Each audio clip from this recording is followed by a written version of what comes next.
Making crumpets shouldn't be difficult or expensive. Today, I'm going to show you how to make these delicious butter vessels from scratch. Everything you need is shown on screen, except for one important tool, a pan of your choice. Let's get started. In a small bowl, start by adding half a teaspoon of white sugar, about 3 grams.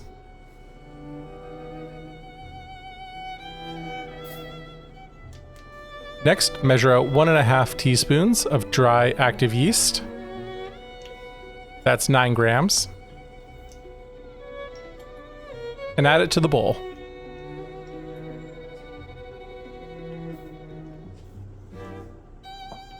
Finally, pour in 1 tablespoon of warm water.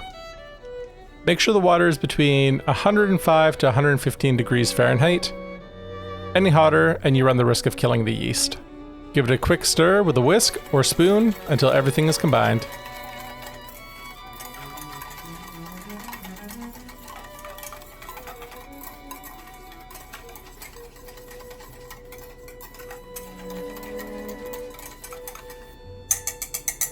Then set it aside to bloom. While that's working, we'll measure the rest of our ingredients. Grab a large bowl and sifter. Add in 150 grams of all-purpose flour. That's roughly 1 cup.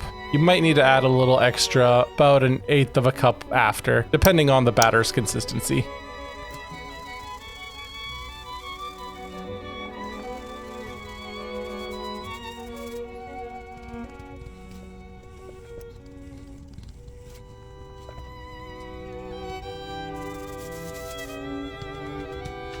Now, add in half a teaspoon of salt, about 9 grams. I'm using sea salt, but table salt works just as well.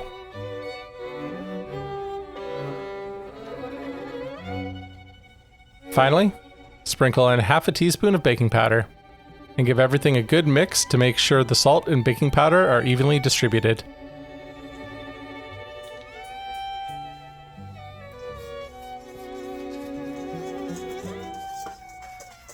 Now it's time to combine everything.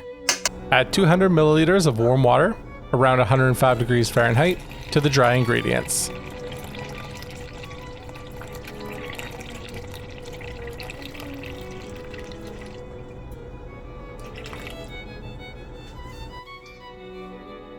Whisk until you have a smooth, lump-free batter. You're looking for a thin, crepe-like consistency.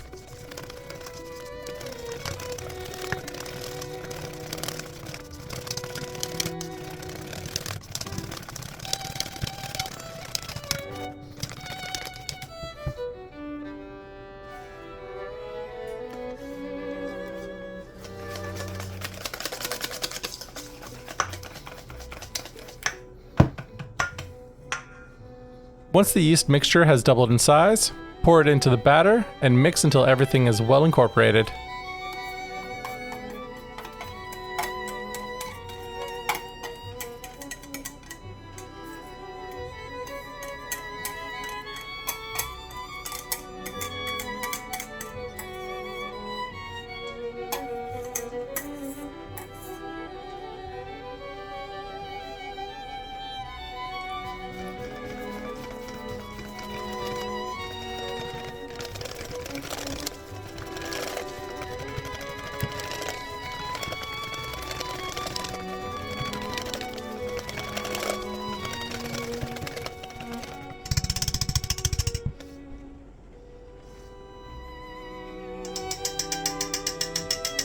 Cover the bowl with a towel or plastic wrap and let it rest in a warm place for about 30 minutes or until the batter doubles in size.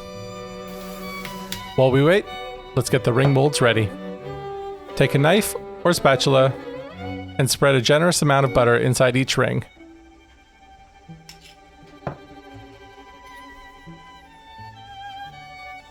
If you're vegan, margarine or oil will work just as well.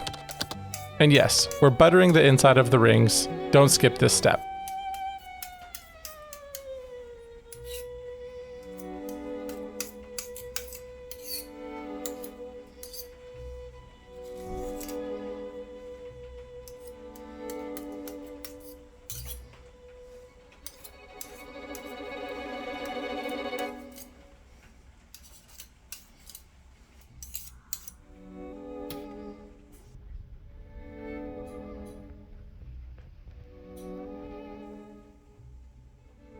Now that the batter has risen, it's time to cook.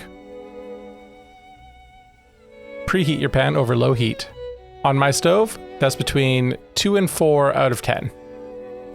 Place the greased rings into the pan and scoop enough batter to fill the rings halfway.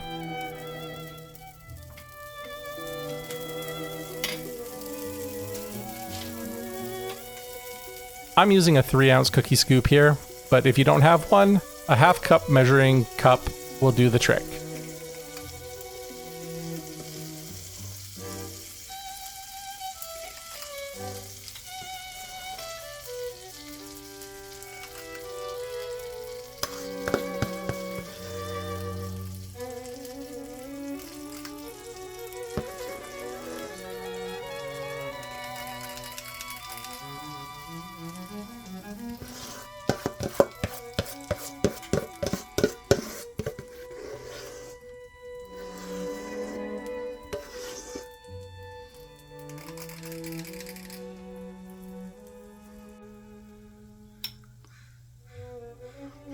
Let the crumpets cook until the tops are dry and full of holes. This should take about 3 to 5 minutes.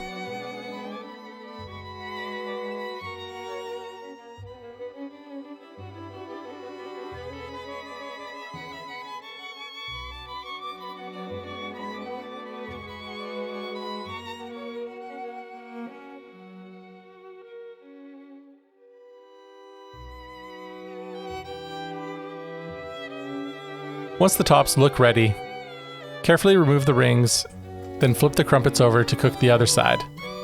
This takes about another 45 to 60 seconds, just enough to get a nice golden color.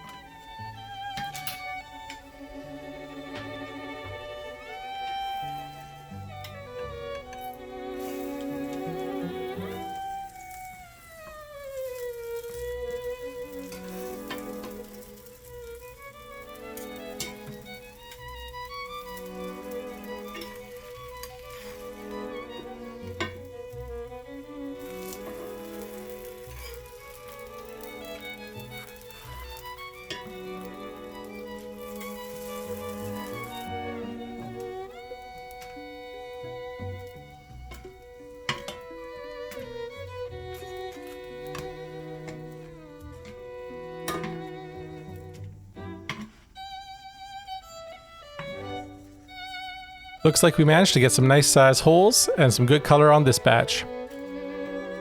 Let's take a listen to the bottom.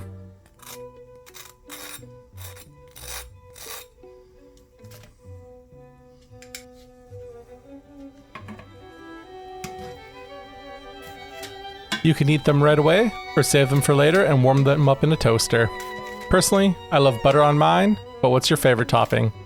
Let me know in the comments below.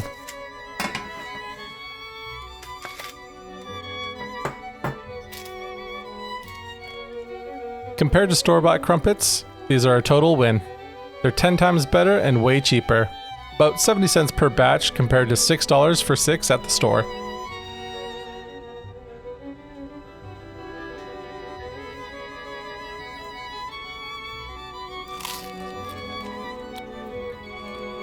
I hope you'll give these crumpets a try. If you enjoyed this recipe, check out some of my other videos. YouTube should have a few suggestions on screen. Thanks for watching, and I'll see you next time.